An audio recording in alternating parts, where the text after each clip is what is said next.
Hello and welcome. I'm Jeffrey Mishlove. Today, I'd like to explore with you a Brazilian Spiritist vision of the afterlife. And to do so, let me set the stage a little bit because for many of you who have not traveled to Brazil, you may not realize how vital Spiritism is in Brazilian culture. Now, when I say Spiritism, I am referring very specifically to a style of belief based on the writings of the French pedagogue who wrote under the pen name of Allan Kardec. And he wrote 5 or 6 books, which are regarded as the Bible of Spiritism. Now, he used a very systematic method in developing these books because, as I said, he was a pedagogue, a scholar, and he would interview various spiritualist mediums of the time in France and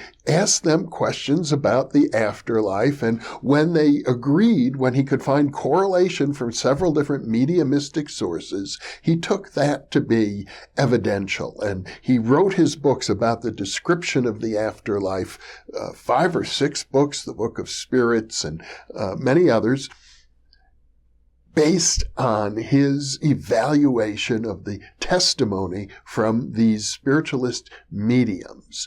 Now, he founded a movement known as Spiritism, and it was something of a rage in Paris and in Europe in the 19th century, but where it really seems to have taken root is in Brazil.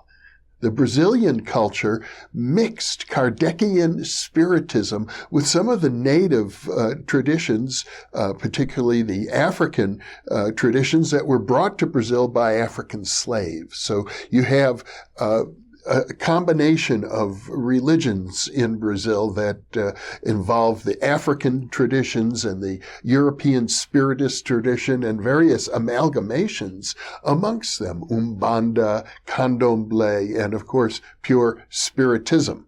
Now, amongst the most famous Spiritist mediums in Brazil was Chico Xavier.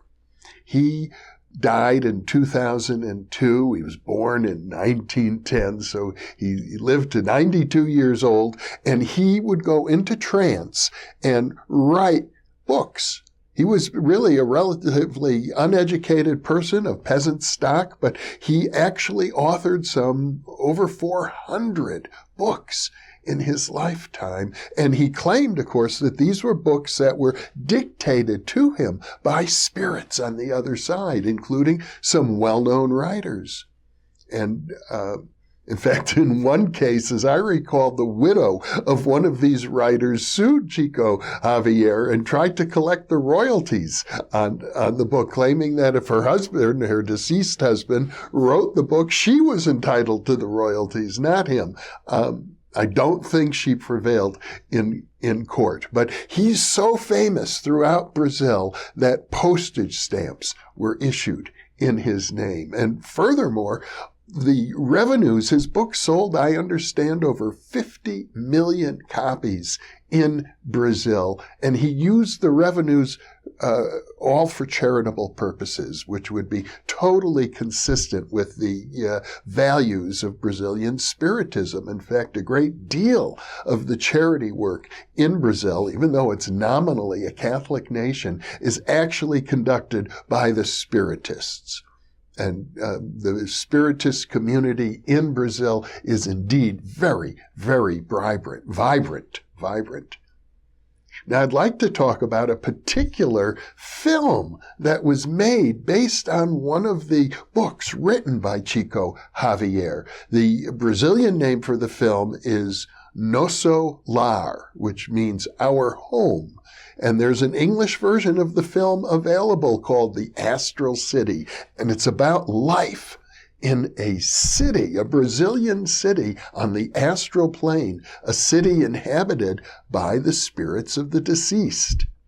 And the film is supposedly, or the novel upon which the film was based, and it's not, doesn't claim to be a novel, it claims to be a first-hand account written by a spirit on the other side of his journey. And nobody has really come up with an identification of the real person, at least not a satisfactory identification. There have been actually a great deal of speculation, but in the treatment, the book written by Chico Xavier, dictated to Chico Xavier, the author is a physician who calls himself Andre Luis.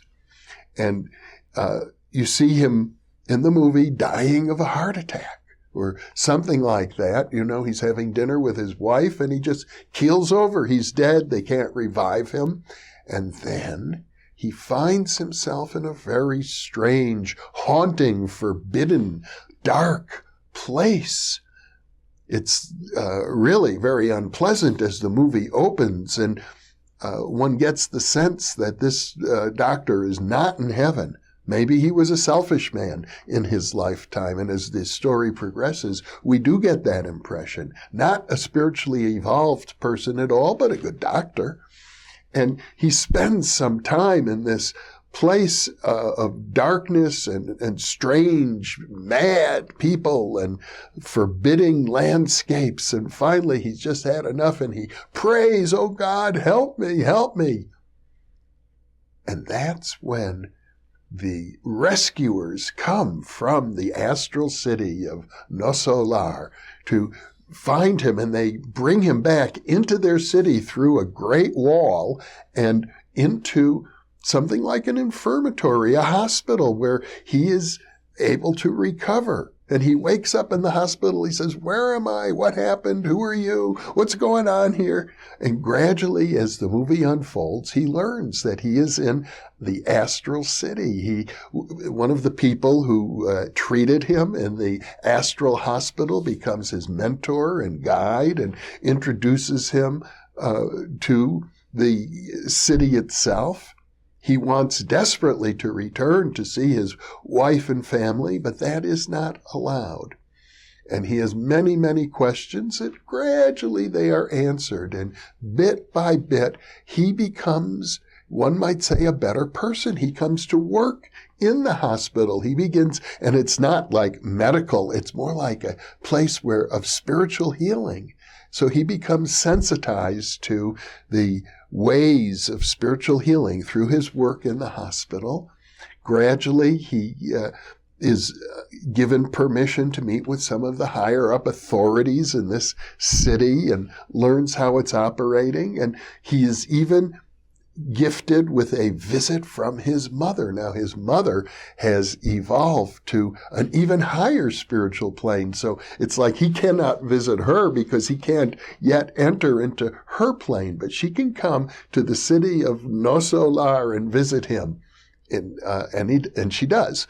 And he learns as well that the other people there have issues that they are still working on. His good friend, Lysias, the one who helps him initially in the hospital, introduces him to his family. And then Lysias learns that his mother, who is living with him in Nosso Lar, is about to be reborn on earth again. And he's missing her terribly. He doesn't want her to go, and he's attached.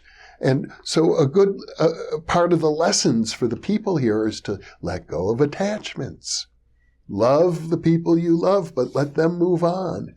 In fact, Andre Luis, at one point in the story, is given permission, finally, near the end, to visit his wife and family. And he sees that they've moved on. In fact, his wife is remarried. He sees his wife in bed with another man, and at first he's very troubled by this. But eventually he sees, wait, this other man is sick. This other man also needs healing, and he is invisible as he is at the time because he's something like a ghost, channels healing to his wife's ex-wife, I guess you'd have to say, her new husband. And in so doing, he achieves a new level of detachment himself. So his spiritual evolution is about letting go of attachments, being able to experience pure love without attachment, and then moving on. Now, the book was originally published, as I recall, in 1944, so there's a sequence in the movie about the Great War and how many people are going to die, and this Astral City is going to be flooded with the spirits of people who have died in the war. I'm not aware that Brazil was particularly involved, but that's the sequence of the movie. And you see in this picture I'm showing you now, the residents of Nosso Lar reaching out. They're going outside the big wall of their city to help bring back the people who have passed away in the war and welcome them to this Astral City. You get the sense from the spiritualist and spiritist literature that such places actually exist in each country, places where people can live a kind of life on the astral plane that is similar to the life they led on Earth, but different in some ways as well, because the main focus does seem to be upon a kind of spiritual evolution while you're there. It reminds me, to some extent, of the Hermetic saying from the Emerald Tablets, supposedly going back to ancient Egypt, as above, so below, which suggests that life on the astral plane is very much like life here on Earth. Naturally, there will be some differences, but the parallels will be quite striking, and that is a very graphic impression given by this Brazilian Spiritist vision of things. And of course, the art of movie making makes it very concrete. You see buildings, you see electric conveyances like trains that move people around the city. There are parks and there are lakes and there are houses and, as I mentioned, a hospital and other forms of activity, not all that different from life here on Earth. Well, some have suggested that what we experience in the afterlife is often dependent upon our attitudes, what we expect, what we have been conditioned to believe. And so it would seem logical in a sense. I certainly can't endorse this movie as being an accurate description. I don't know enough yet, but I have to say that I think the spiritist and spiritualist literature deserves to be taken seriously. It's certainly a very graphic and detailed account of what the afterlife might well be like. I guess the interesting question for you at this point is, what sort of an afterlife, if any, would you like to experience?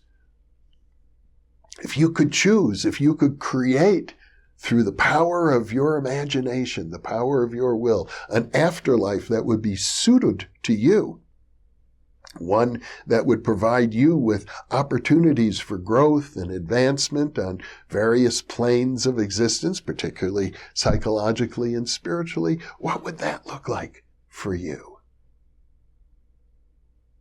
Give that some thought, and thank you for being with me.